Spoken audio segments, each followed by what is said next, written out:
Selanjutnya kepada seluruh santri, seandainya ada pertanyaan bisa ditanyakan kepada beliau. Silakan. Assalamualaikum warahmatullahi wabarakatuh. Ngapunten, mau ada satu pertanyaan. Ini saya mendengar dari beberapa teman, katanya dokter pernah berada pada golongan-golongan Wahabi. Dan pertanyaannya adalah alasan ataupun sudut pandang dokter kenapa bisa berubah haluan dari Wahabi tersebut menuju Ahlussunnah, itu bagaimana? Itu pertanyaan utamanya. Tapi ada sedikit pertanyaan tambahan, karena ada pepatah yang mengatakan kalau ingin mengenal musuhmu maka kenalilah medan perangmu. Lalu saya menjadi penasaran bila mana nanti saya perlu memerlukan perang adu mulut mungkin dengan golongan-golongan yang menyalahi Ahlussunnah wal Jamaah.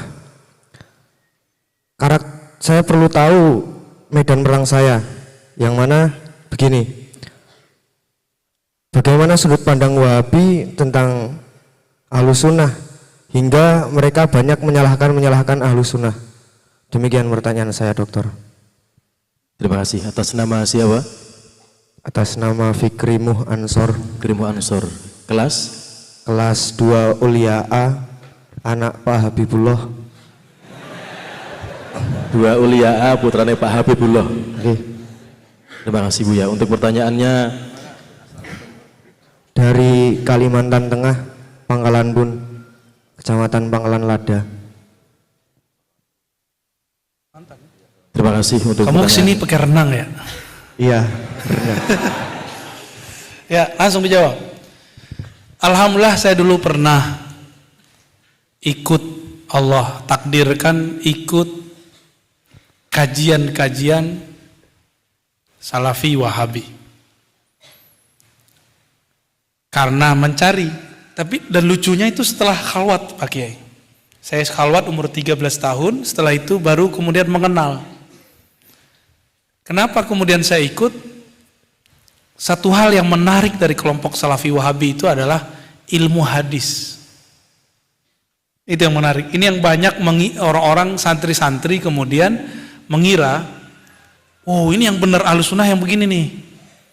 Hadis riwayat fulan. Gitu. Kalau nyebutin hadis tuh pakai hadis riwayat fulan. Rawahul Bukhari fi sahihi. Disahihkan oleh Albani. Nah, di belakangnya ada begitunya tuh. Itu bikin kita semangat. Akhirnya adalah 2 tahun lebih sampai 3 tahun. Kok malah saya musuhan sama teman saya sendiri? Musuhin guru saya sendiri. Bahkan suul adab kepada orang tua. Bapak saya dulu senang dengerin musik Ebit GAD. Kayaknya pakai apal tuh lagunya tuh ya. Saya dengar suara pakai enak soalnya ya. Itu di rumah saya lemparin pakai ke belakang, ke parit. Cium, tuh nanti ada lagu Dewi Yul. Cium, ya. Kamu kan tahu kan Dewi Yul kan? Udah nggak tahu. Itu zaman-zaman kita dulu tuh ya, Betaria Sonata. Saya ambil lempar semua. Bahkan tip saya rusak. Ini akibat belum tazkiyah sudah dapat ilmu. Jadi ganasnya ini belum dilembutkan, belum dijinakkan. Dia harus dijinakkan dulu, keberingasan dalam diri, baru diajarin ilmu. Kalau udah jinak ini, udah muncul al-uns billah, baru diajarin ilmu. Maka tambah ilmunya, dia tambah lembut. Dalam kelembutan itu ada kekuatan yang azim, kekuatan yang luar biasa. Kalian tahu orang-orang militer, polisi militer sama. Itu kalau mereka keras di kantor, di rumahnya lembek semua itu. Letoy di rumah itu udah ya. Sama istrinya. yang tidak sekuat dia. Emang begitu. Kuat badannya, kuat gertakannya, emosinya. Di rumah takluk. Rata itu 90%. Kan yang ngomong kawan saya sendiri yang anggota ya kan. Kok bisa begitu? Ya begitulah adanya. Suami-suami, miswa, al-khaifin, yang punya sifat khauf. Orang la khaufun alaihim walahum yahzanun. Makanya canda kiai-kiai, kalau mau jadi wali, nggak boleh takut sama istri, kan la khaufun alaihim walahum yahzanun. Hormat, tapi nggak khauf ya. Lalu saya nggak berhenti berguru. Di saat saya lagi ikut kajian-kajian Ustadz Salafi, jadi saya dulu berguru ke Ustadz Salafi tamatan Al-Azhar Mesir. Ini kan lucu. Al-Azhar itu kan kayak Nahdiyin, persis sama nggak jauh beda, bermazhab, berakidah Asy'ariyah Maturidiyah, bertasawuf. Maka kalau ada lulusan Al-Azhar anti tasawuf, anti Asy'ariyah, anti kepada ilmu-ilmu yang kita pakai sekarang, itu dicurigai dia nggak ngaji di Al-Azhar, itu ngajinya di pojok-pojok, itu nggak jelas ya, di yayasan-yayasan sekitar Al-Azhar dulu. Dan itu terjadi. Saya dulu ngaji ke mereka, maka ketika ketemu masyaikh-masyaikh dari Al-Azhar, saya kemudian lapor ke beberapa mereka, Afan Sidi, kok khirij Azhar, murid-murid antum pulang bukan bawa akidah Azhar. Akhirnya orang kampung saya melarang anak-anaknya berangkat ke Al-Azhar. Salah satunya saya kan gak jadi berangkat. Beasiswanya ada. Istikharah 3 bulan baru ketemu Jakarta. Ternyata di Jakarta ada ahli hadis, di Jakarta ada ulama setiap minggu datang. Minggu ini ulama ini datang, minggu besok, dan itu saya ambil kesempatannya. Lebih sering ketemu ulama saya daripada kawan-kawan di sana. Alhamdulillah.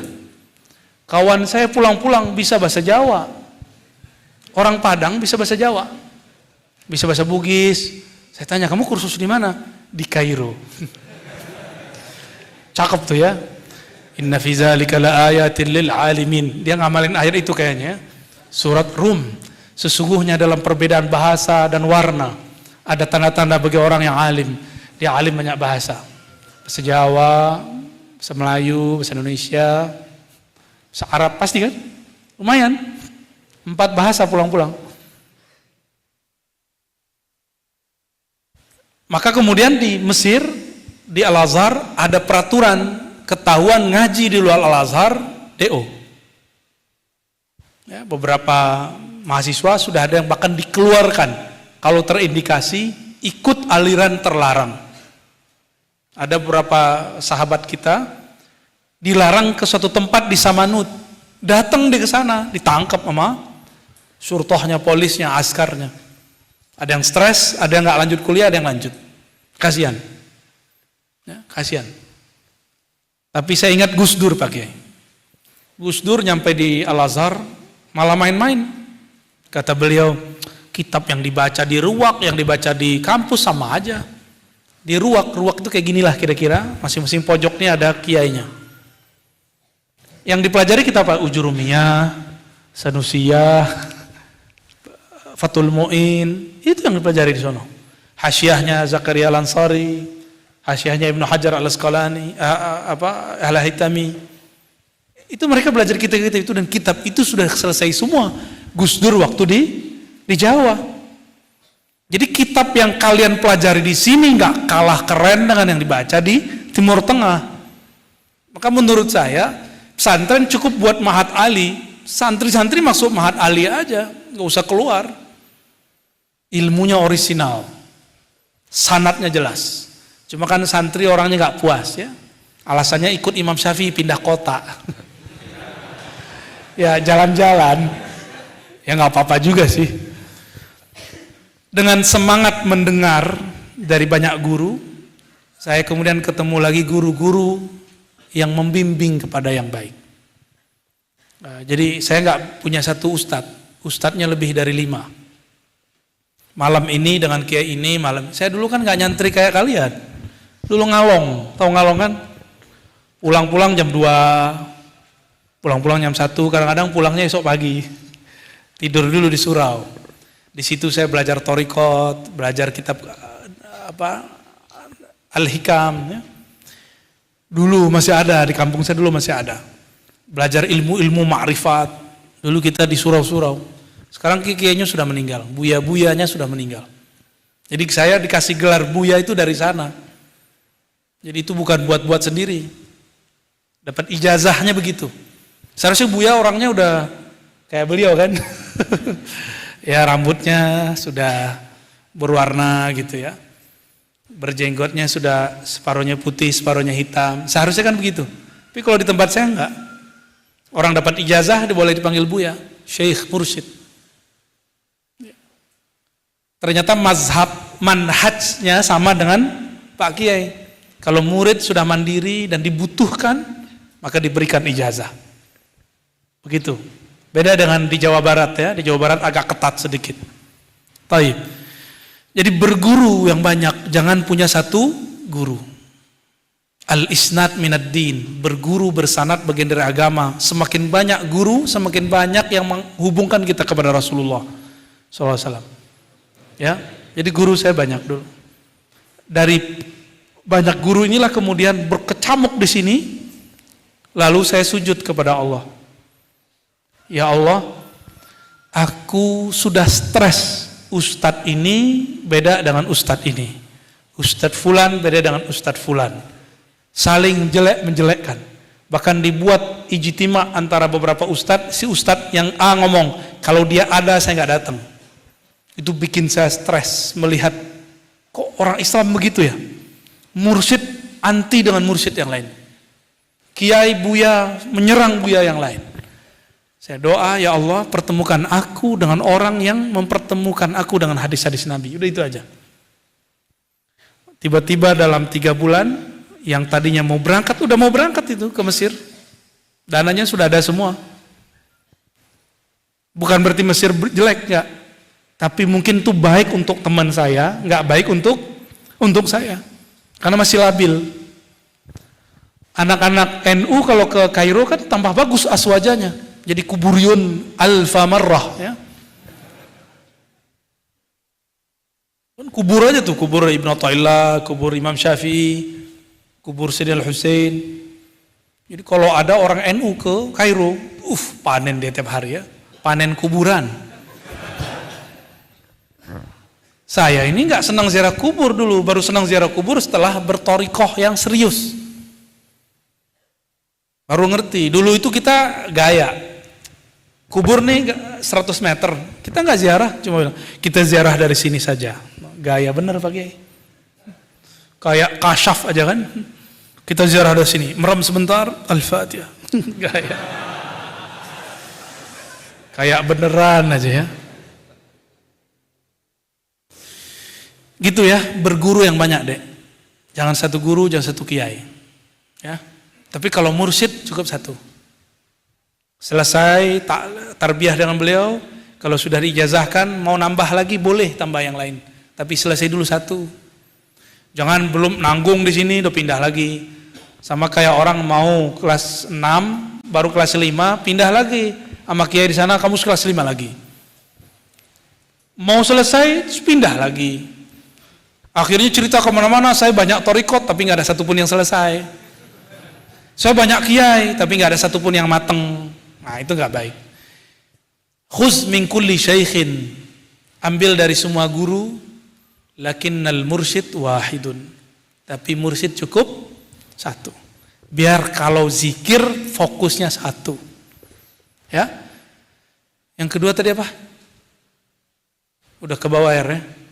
Udah dapat. Ya, khalas. Terima kasih atas jawabannya Buya. Sudah puas Mas Fikri? Silakan satu pertanyaan lagi, tadi di belakang ada, bisa maju ke depan dulu.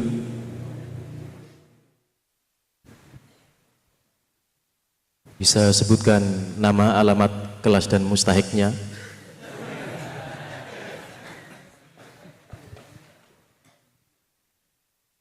Ya, terima kasih atas waktunya. Perkenalkan saya Muhammad Khalil Wahid dari Purwodadi Grobogan, kelas 2 Madrasah Diniyah Uliaa, Ustaz Bapak Muhammad Habibullah. Di sini saya akan bertanya soal tadi dikatakan oleh Buya bahwasanya untuk menghatamkan kitab takrib pun itu masih sulit, belum khatam. Itu ada mau dikatakan bahwasanya ada metode mudah untuk memahami kitab dan menghatamkannya cepat. Nah, bagaimana metode hal tersebut untuk bisa diterapkan kita sebagai santri dan untuk mengkaji kitab-kitab Imam Syafi'i seperti itu? Baik, bagus ya.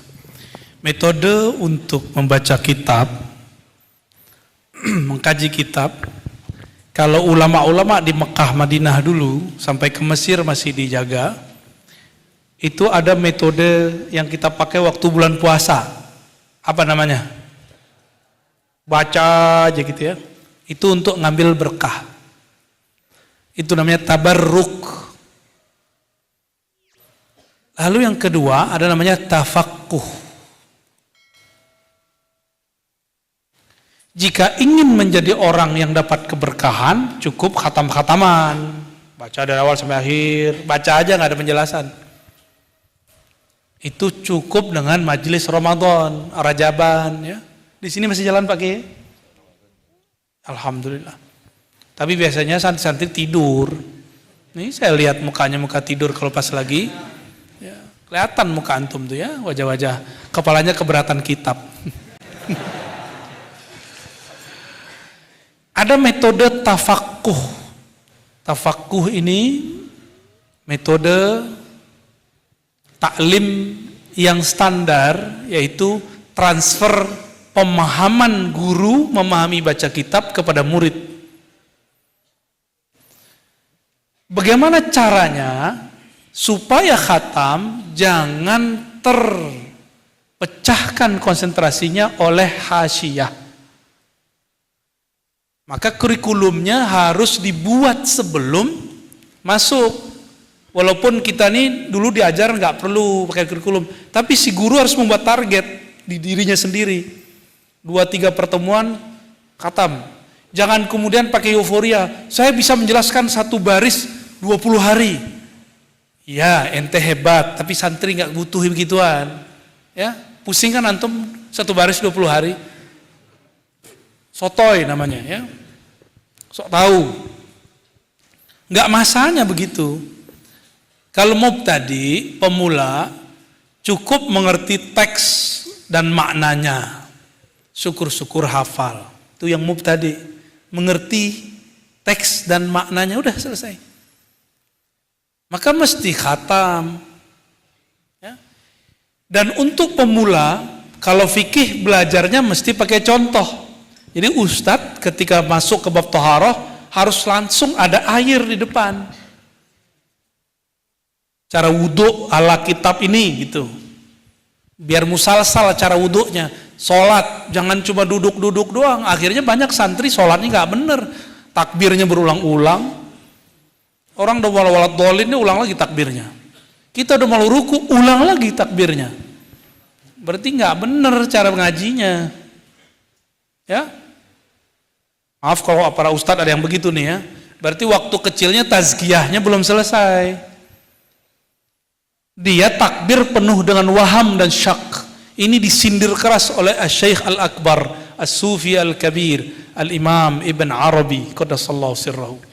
Apa kata beliau? Ahlur rusum, ahli fikih, ahli teks, ahli matan, bukan ahli mantan ya, ahli matan.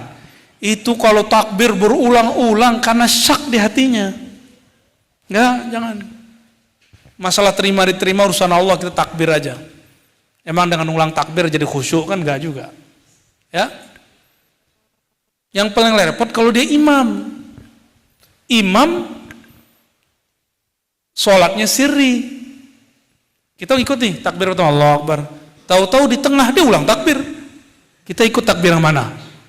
Bingung gak? Tuh kacau di situ. Maka ahli fikih kalau nggak belajar tasawuf, oh gawat. Syaknya tinggi. Wudu, ini kayaknya kotor, kayak kotor. Padahal kalaupun kena percik, cukup diambil air, diusap kan selesai. Ya kan?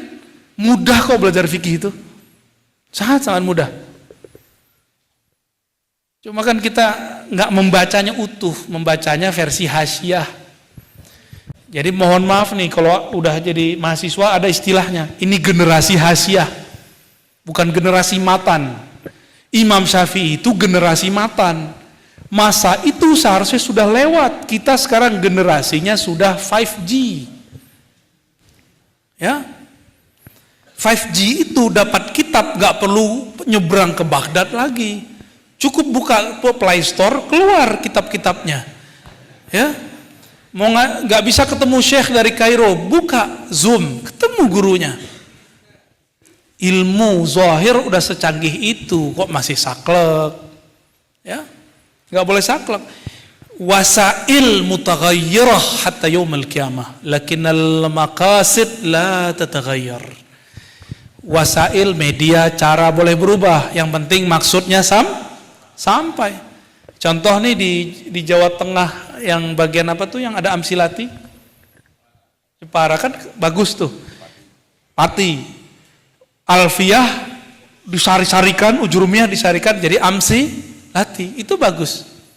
Orang Indonesia loh, wajahnya nggak kayak Habib loh ya, hidungnya ya kayak kalian ini, wajahnya sawo mateng, kulitnya sama, tapi di dalam badannya ada kaidah-kaidah yang hidup. Itu bagus ya. Saya nggak ada urusan dengan kalau ada perseteruan dengan antar kiai, tapi saya memuji jika itu luar biasa. Itu ada di Indonesia loh. Amsilah tasrifiyah dulu ya, itu masyayikh kita yang buat. Benar nggak? Karya siapa di situ? Al-Misri atau Al-Jawi? Al-Jawi belakangnya itu. Dan itu rapi sekali. Sangat-sangat rapi. Cuma kita ini kalah hidung mancung aja sama lidah Arabik. Anda ini kan kalau ngomong bahasa Arab kan ya masih alhamdulillahirabbil alamin, ya kan? Kif haluk? Alhamdulillah ya rabbil alamin. Itu aja masalahnya. Kalau pemahaman lebih cakep dari orang-orang yang ngomong bahasa Arabnya fusha. Jadi Anda ini fusha fil ma'na la fil kalam. Sedih banget ya. Jadi metodenya apa? Ihtimam bi qiraatil mutun qabla al hawashi wasyuruh. Itu kalimatnya. Maka guru-guru, mohon maaf bukan ingin menggurui, tapi ini yang saya dapat. Dulu waktu saya talaki kepada anak Syekh Muhammad Sa'ir Ramadan Al-Buti, Syekh Taufik, kami ihtimam dengan matan takrib. Khatam matan takrib baru pakai Hasyiah Ibn Qasim. Enggak khatam tuh Hasyiah Ibn Qasim. Cuma udah khatam matan takrib. Kayak gitu. Ya. Kenapa jangan sibuk dengan hasyiah? Hasyiah itu sebenarnya sudah ada dalam kepala guru. Jadi standar guru yang ideal, ilmu di hasyiah itu di kepala dia semua udah. Berat ya? Berat jadi guru begitu ya? Jadi dia bisa buat hasyiah sendiri. Hasyiah itu, guru nih menjelaskan makna teks, dicatat sama guru, itu jadi hasyiah. Itu yang disebut hasyiah. Pinggir. Tapi sekarang matannya ditaruh di pinggir. Padahal seharusnya ditaruh di tengah, kira-kira gitu. Maka kepada para guru saya harapkan kalau ngaji kitab-kitab, ihtimam dengan matan. Nanti ketika selesai target kita, baru kita masuk ke hasyiah. Apa makna teks per teks. Terus, oh ya tadi, kamu tadi nanya itu ya, cara debat ya. Ah, ini nyambung nih. Jika ada bahsul masail fiqhiyah, mesti ada bahsul masail kalamiyah. Lalu yang ketiga ada bahsul masail hadisiyah. Minimal 3 ini. Kalau mau berhadapan dengan kelompok-kelompok yang tadi membid'ahkan kita, harus paham yang 2 dan 3-nya. Mereka udah gak mempan pakai Fathul Mu'in. Kejadian di Jakarta, Ustadz pakai Fathul Mu'in, I'anatul Thalibin. Si dia ini, kelompok Wahabi ini pakai Sahih Bukhari. Apa kata dia? Masa ente pakai I'anatul Thalibin lawan saya yang pakai Sahih Bukhari. Tuh, cemen kan antum digituin? Repot kan? Kalau orang pakai Sahih Bukhari, lawannya Sahih Bukhari. Gitu. Minimal Sahih Muslim, ya kan? Kalau enggak karya Imam Syafi'i. Jadi harus ada bahsul kalamiyah, debat kalam. Apa yang diperdebatkan orang? Tuhan di langit, Tuhan turun, bersemayam duduk di atas aras, Sayyidina, tawassul, masuk ke situ semua tuh.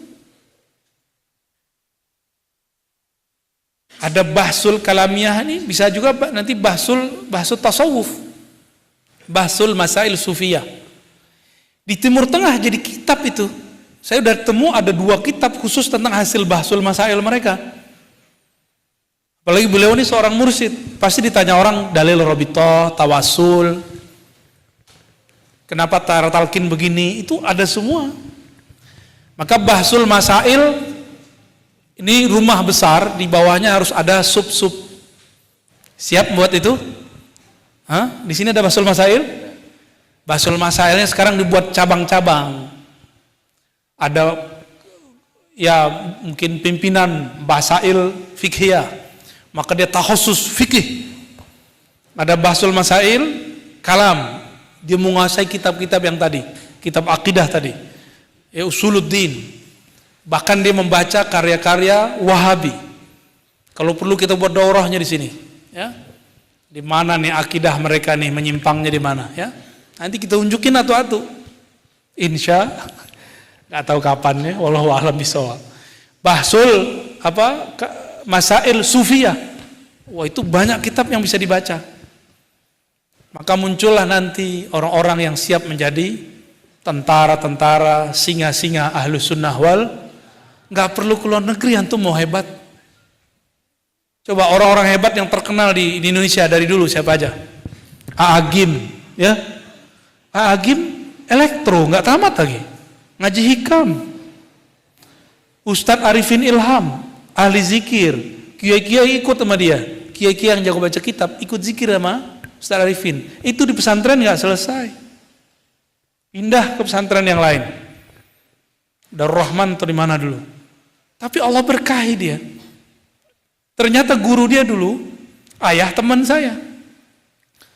Kata gurunya ini, dulu Ustadz Arifin sering kita kasih had. Apa kalau bahasa kita di sini apa? Dam. Ya. Sering dapat hukuman, tapi dia ridho. Maka Allah berkahi hidupnya. Kayaknya siap-siap mau dapat sanksi nih pakai ya. Saya doakan nanti itu jalan. Siapa tahu karena ini pesantren menurut saya sanatnya tua, keilmuannya tua, apa salahnya yang pertama memulai itu? Bahsul masail yang banyak tadi, ya. Insya Allah. Ya. Paling itu, dan yang terakhir ijazahan. Harus ada ijazahan baca kitab. Ya. Pakai sanad, kitab sanad kita punya semua, bahkan sudah ada PDF-nya sekarang, tinggal dicek. Minta sanad ke beliau. Beliau dapat sanad ammah, ijazah ammah dan khasah dari Syekh Yasin Al-Fadani. Jadi sanadnya udah nyambung. Dan dari kiai-kiai yang lain nih, Kiai Lirboyo, Masya Allah. Itu sanad-sanad tua semua. Syekh Yasin Al-Fadani ngambil sanad dari Hadratus Syekh Hashim Asy'ari. Ngambil sanad dari Syekh Ihsan Jampes. Tuh, Syekh itu ulama di Mekah. Ngambil sanad ke Jawa. Terus kalian sekarang guru punya sanad dianggurin. Ya. Allahumma shalli ala Muhammad. Khalas? Udah pakai? Udah jam 12 ya. Kurang. Baik, adinda para santri yang diberkahi Allah. Julu sukahuna barakah. Hatta sukutuka huna fihi barakatun minallah. Waqad basatal malaikah ajnihatahum alaikum ridha bima tatlubun. Ya, malaikat ridho kepada kalian, maka sayapnya dilebarkan. Ya, maka sesekali kalau masuk majelis baca salam, assalamualaikum ya Nabi. Ini ijazah, terima ya. Kalau masuk majelis, masuk masjid, masuk kamar, masuk kelas, masuk ke satu negeri, sapalah Rasulullah lebih awal. Assalamualaikum ya Sayyidi ya Rasulullah. Ya, secara rohani saya dapat ijazah langsung. Secara rohani Rasulullah mengganti kata Sayyidi dengan abati. Assalatu wassalamu alaika ya abati ya Rasulullah. Salam atas engkau wahai ayahanda ruhaniku Sayyidi Rasulullah. Itu ada, ya. Itu boleh dipakai ntar. Jadi mau masuk majelis, kita undang nur Nabi Muhammad masuk ke pesantren kita, ke ruangan, ke kamar. Pasti diberkahi, ya. Itu yang pertama, ya. Yang kedua, sapalah malaikat. Jadi kalau masuk masjid, masuk majelis, dalam hati kita katakan assalamualaikum ya malaikatullah, ya junudallah. Salam atas kalian wahai tentara-tentara Allah, wahai para malaikat. Ya. Kalau di pengajian nama malaikatnya malaikat katibin. Boleh baca assalamualaikum ya sayyidi katibin. Boleh. Nama malaikat itu jamak tapi dia satu. Katibin. Ya. Jadi malaikat itu ada famnya, ada Mikail, Jibrail, Israfil. Israfil, ada il, ada un, ada an, ada belakangnya, oke, in, katibin, ada man, kiraman, ya.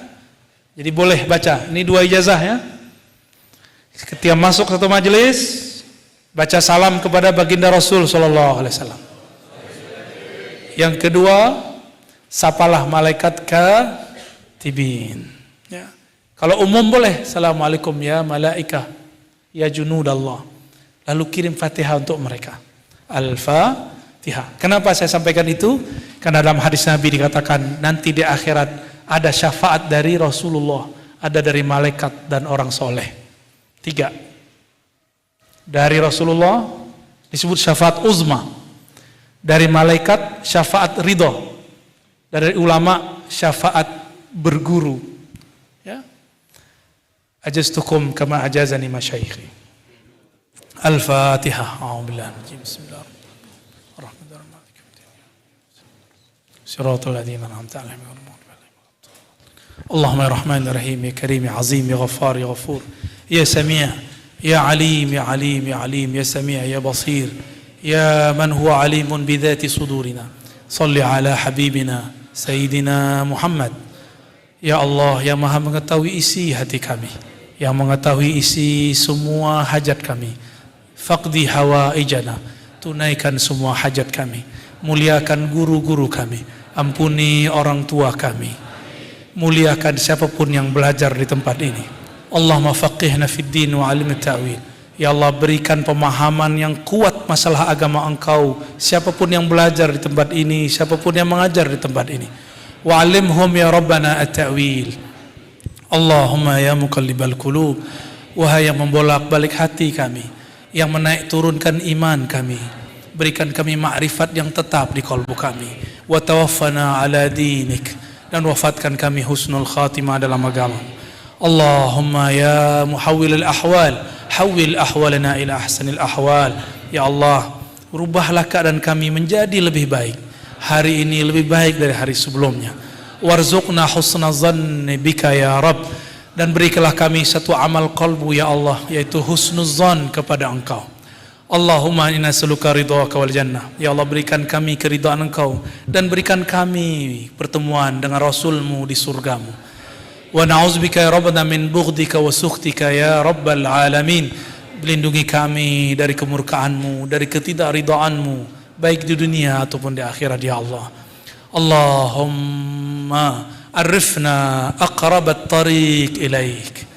Ya Allah, tunjukkan kami, berikan kami jalan menuju Engkau dengan jalan yang tercepat, mengenal Engkau dengan pengenalan yang cepat, dan berikan kami rasa bertuhan yang tetap.